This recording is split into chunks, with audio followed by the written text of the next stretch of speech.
आज हम देखने वाले हैं प्राचीन भारत में भौगोलिक ज्ञान का विकास। यानी कि प्राचीन भारत में भूगोल का क्या ज्ञान हुआ, क्या विकास हुआ, कैसे हुआ। ठीक है, तो सबसे पहले हम भूमिका का बात करते हैं कि इंट्रोडक्शन क्या है, इसकी भूमिका क्या है।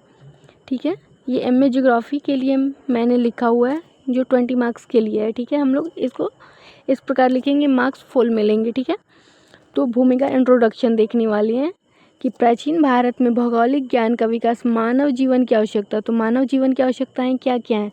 कृषि है, व्यापार है, यात्राओं तथा धार्मिक गतिविधियों के कारण हुआ है। ठीक है, भारतीय ऋषियों, विद्वानों और यात्रियों ने पृथ्वी, नदियों, पर्वतों, ऋतुओं, जलवायु एवं समुद्री मार्गों का गहन अध्ययन किया है। भारतीय ऋषियों, विद्वानों और यात्रियों ने किन किन चीज़ों का अध्ययन किया है?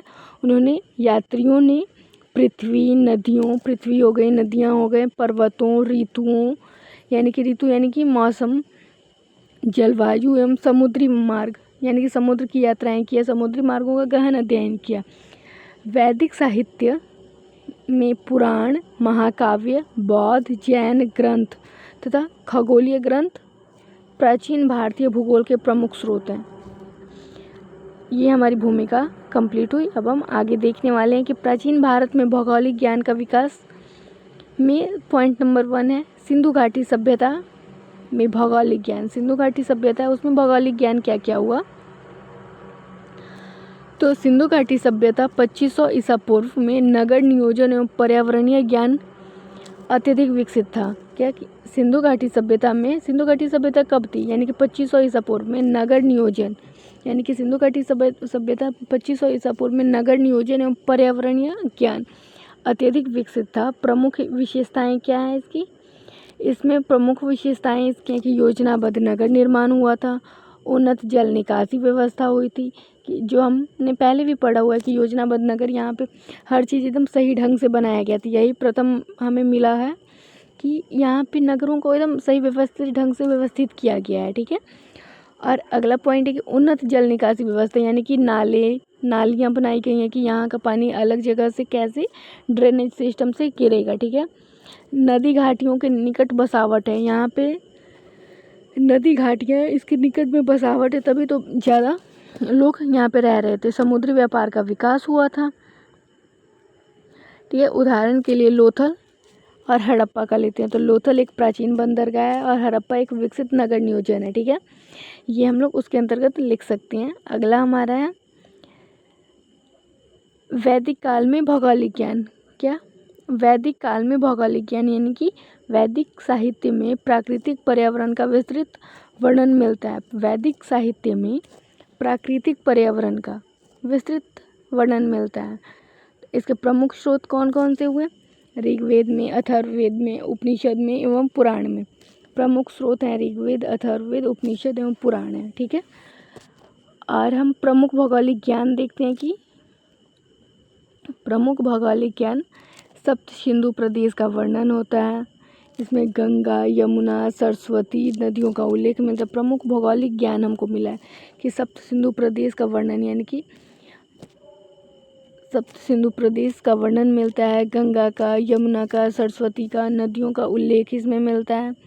दिशाओं एवं ऋतुओं का ज्ञान है, इसके अंतर्गत दिशा का और ऋतु का ज्ञान है। मॉनसून एवं कृषि का संबंध है। मॉनसून और कृषि का संबंध है किसके अंतर्गत?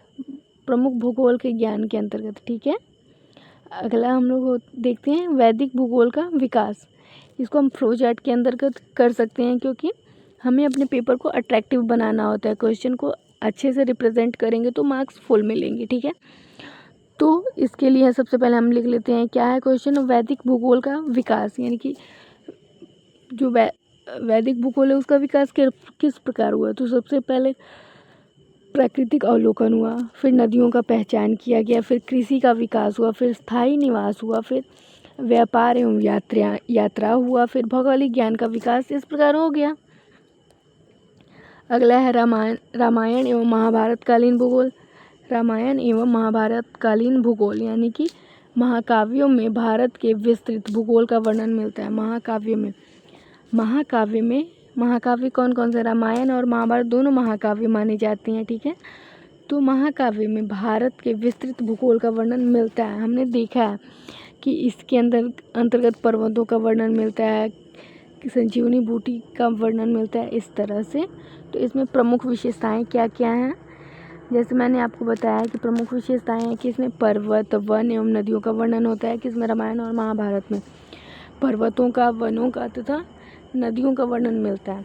अगला पॉइंट है राज्यों एवं नगरों की जानकारी मिलती है। इसमें राज्य होंगे, नगर होंगे, उनकी जानकारियाँ इसके अंतर्गत मिलती हैं। जैसे कि युद्ध हो रहा है, इसमें किस जगह से किस जगह पे लड़ाई हो रहा है, ये सबों का वर्णन मिलता है महाभारत में।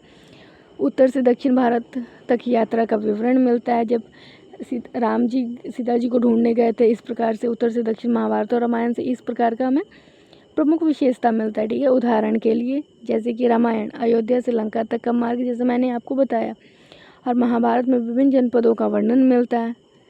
इस प्रकार अगर हम पेपर में टू द पॉइंट लिखेंगे, डैम श्योर अच्छे मार्क्स हम अचीव कर सकते हैं। Is that clear? अगला पॉइंट है कि प्राचीन भारत की भौगोलिक सीमा। ठीक है, प्राचीन भारत की भौगोलिक सीमा हम लोग देख रहे हैं।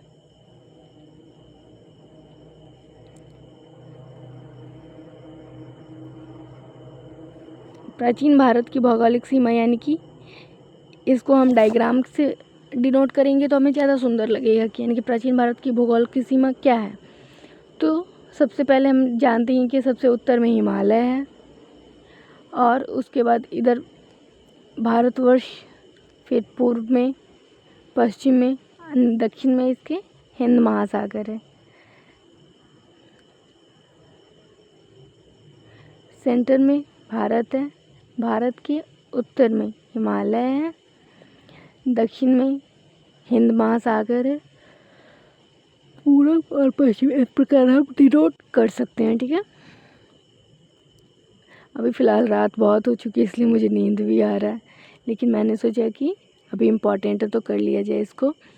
अगला पॉइंट है पॉइंट नंबर 4 कि बौद्ध एवं जैन काल में भूगोल, यानी कि इस काल में यात्राओं और व्यापार के कारण भूगोल का अत्यधिक विकास हुआ है।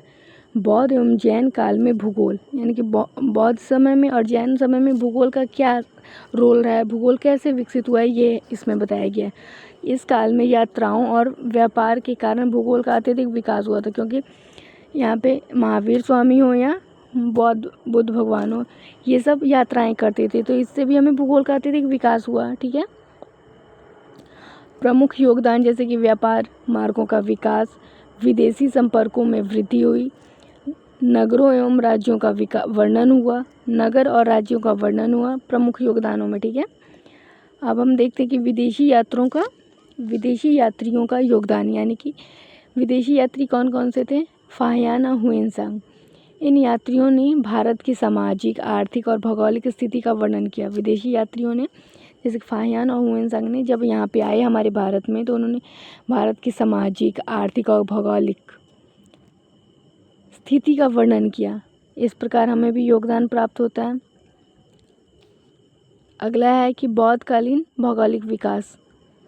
बौद्धकालीन भौगोलिक विकास को हम लोग इस प्रकार, बौद्ध काल में भूगोल का विकास कैसे हुआ? सबसे पहले धर्म का प्रचार हुआ, यात्राएं हुई, यात्राओं से व्यापार का मार्ग प्रशस्त हुआ, व्यापार के मार्ग से विदेशी संपर्क बढ़ गया। अगर व्यापार मार्ग होगा तो विदेशी संपर्क बढ़ेंगे, और फिर विदेशी संपर्क से भौगोलिक ज्ञान में वृद्धि हुई।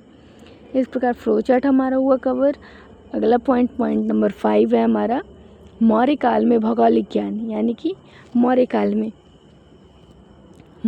में प्रशासनिक एवं आर्थिक भूगोल का विकास हुआ है। मौर्य काल में प्रशासनिक एवं आर्थिक भूगोल का विकास हुआ है। हम जानते ही हैं कि मौर्य काल में अशोक के समय में कितना प्रशासन टू टाइट था, इसलिए मौर्य काल में प्रशासनिक एवं आर्थिक भूगोल का विकास हुआ। क्योंकि आर्थिक भूगोल इसलिए विकसित हुआ क्योंकि क्योंकि यहाँ पे हाथी हर चीज़ से संपन्न, जहाँ पे मौर्यकालीन साम्राज्य तो वहाँ हर चीज़ संपन्न राज्य था, इसलिए। ठीक है, कौटिल्य का योगदान हम देखते हैं कि कौटिल्य का योगदान अर्थशास्त्र में है। कौटिल्य का योगदान, सबसे पहले कौटिल्य ने अपना अर्थशास्त्र लिखा है, उसमें उन्होंने राज्यों, कृषि, खनिज वन, जल संसाधनों का उल्लेख करते हैं, तो इससे हमें ये सारे उल्लेख मिलते हैं। उसके बाद हम डायग्राम देखते हैं कि मौर्य प्रशासन एवं भूगोल कि मौर्य प्रशासन में क्या हुआ। साम्राज्य का विस्तार हुआ, साम्राज्य के विस्तार में सड़क का निर्माण हुआ, इससे व्यापार वृद्धि हुई, फिर क्षेत्रीय जानकारी प्राप्त हुई, तो भौगोलिक ज्ञान का विकास हुआ। गुप्त काल एवं वैज्ञानिक भूगोल, हम देखते हैं कि गुप्त काल और एवं भौगोलिक वैज्ञानिक भूगोल, गुप्त काल एवं वैज्ञानिक भूगोल। तो गुप्त काल को भारतीय विज्ञान का स्वर्ण युग कहा जाता है। ये हमें पहले से भी पता है कि गुप्त काल को भारतीय विज्ञान का स्वर्ण युग कहा जाता है। आर्यभट्ट का योगदान, यानी कि इस टाइम में हमारे आर्यभट्ट हुआ करते थे गुप्त काल के टाइम में। तो पृथ्वी को गोल बताया गया, आर्यभट्ट ने पृथ्वी को बताया कि पृथ्वी गोल है। पृथ्वी की घूर्णन गति का सिद्धांत दिया है आर्यभट्ट ने। वराहमिहिर का योगदान, ये सब प्राचीन है। तो वराहमिहिर का योगदान, यानी कि मौसम एवं वर्षा का अध्ययन होता है। वराहमिहिर ने योगदान दिया है कि मौसम एवं वर्षा का अध्ययन किया जाता है। ग्रह नक्षत्रों का विश्लेषण होता है। आर्यभट्ट का पृथ्वी सिद्धांत, यानी कि यहाँ पे सूर्य को डिनोट कर दीजिए, यहाँ पे पृथ्वी यानी कि घूर्णन को डिनोट कर दीजिए। अब हम देखते हैं कि समुद्री एवं व्यापारिक भूगोल, यानी कि प्रमुख विशेषताएं क्या क्या हैं समुद्र का व्यापार भूगोल में, क्या क्या विशेषता है। तो मानसूनी पवनों का ज्ञान होता है, समुद्र में हमें मानसूनी पवन कहाँ से कैसे चल रही हैं इसका ज्ञान होता है। समुद्री व्यापार मार्गों का विकास होता है, समुद्री व्यापार मार्ग का विकास होता है। दक्षिण पूर्वी एशिया से संपर्क है, दक्षिण का पूर्वी एशिया से संपर्क होता है। प्रमुख बंदरगाह, हम देखते हैं प्रमुख बंदरगाह को, यानी कि प्रमुख बंदरगाह लोथल, ताम्रलिप्ति, कावेरीपत्तनम, ये हमारे प्रमुख बंदरगाह हैं। और हो जाएगा प्राचीन भारत में भौगोलिक ज्ञान का मैप हम लोग इस प्रकार से बनाएंगे। जैसे कि प्राचीन भारतीय भूगोल कर देंगे, तो जैसे कि वैदिक काल में नदियाँ होती हैं, ऋतुएं होती हैं और कृषि होंगी। महाकाव्य काल हो गया, फिर इसमें राज्य, पर्वत और समुद्र का होता है। फिर बौद्ध काल में यात्राएं होती हैं, व्यापार और मार्ग प्रशस्त होता है। फिर वैज्ञानिक काल में खगोल, पृथ्वी और मौसम, फिर हो जाता है हमारा भूगोल। प्राचीन भारतीय भूगोल की विशेषता है प्रकृति आधारित ज्ञान है। प्राचीन भारतीय भूगोल की विशेषताएं क्या क्या है कि प्रकृति आधारित ज्ञान है, नदियों एवं मानसून की समझ है, नदी और मानसून की समझ है, कृषि एवं व्यापार के संबंध है, समुद्री मार्गों का ज्ञान हुआ है, खगोलीय एवं वैज्ञानिक दृष्टिकोण। प्राचीन भारतीय भूगोल की विशेषताएं, यानी कि प्रकृति आधारित ज्ञान हुआ है, नदियों एवं मानसून की समझ बढ़ी है, कृषि एवं व्यापार से संबंध हुआ है, समुद्री मार्गों का ज्ञान, खगोलीय एवं वैज्ञानिक दृष्टिकोण। आलोचनात्मक मूल्यांकन हमारा क्या क्या है। सकारात्मक पक्ष हम पहले देखेंगे कि प्राकृतिक संसाधनों की उत्कृष्ट समझ हुई थी, समुद्री एवं खगोलीय ज्ञान अत्यधिक उन्नत हुआ था, कृषि एवं व्यापार के लिए उपयोगी हुए थे सीमाएं। आधुनिक मानचित्रण तकनीक का अभाव हुआ था, धार्मिक प्रभाव अधिक था, वैज्ञानिक उपकरण सीमित थे। हमारा निष्कर्ष होगा, कंक्लूजन, प्राचीन भारत में भौगोलिक ज्ञान अत्यंत समृद्ध एवं विकसित था। सिंधु सभ्यता से लेकर गुप्त काल तक भारतीय विद्वानों ने पृथ्वी, नदियों, पर्वतों, ऋतुओं, समुद्री मार्गों एवं खगोलीय घटनाओं का गहन अध्ययन किया एवं ज्ञान आधुनिक भूगोल की आधारशिला सिद्ध हुआ तथा विश्व भूगोल को नई दिशा प्रदान हुई। अब हम लोग एग्ज़ाम में टॉपर एंडिंग लाइन भी लिख सकते हैं, जैसे कि ये लाइन लिखने से टीचर्स की तरफ हम लोग अट्रैक्ट होंगे कि हाँ ये बच्चा पढ़ने वाला है। तो ये लाइन हो गई कि प्राचीन भारतीय भूगोल केवल भूमि का अध्ययन नहीं था, बल्कि मानव, प्रकृति और ब्रह्मांड के बीच संबंधों का वैज्ञानिक एवं सांस्कृतिक अध्ययन था। इस प्रकार हमारा पूरा टॉपिक कंप्लीट हुआ। प्राचीन भारत में भौगोलिक ज्ञान का विकास। और आगे भी हम पेपर 3 यानी कि CC3 यानी कि जियोग्राफिकल थॉट्स के सारे क्वेश्चन को इस प्रकार सॉल्व करेंगे। और आप हमें सपोर्ट करें, लाइक करें, शेयर करें और सब्सक्राइब करें। Thank you.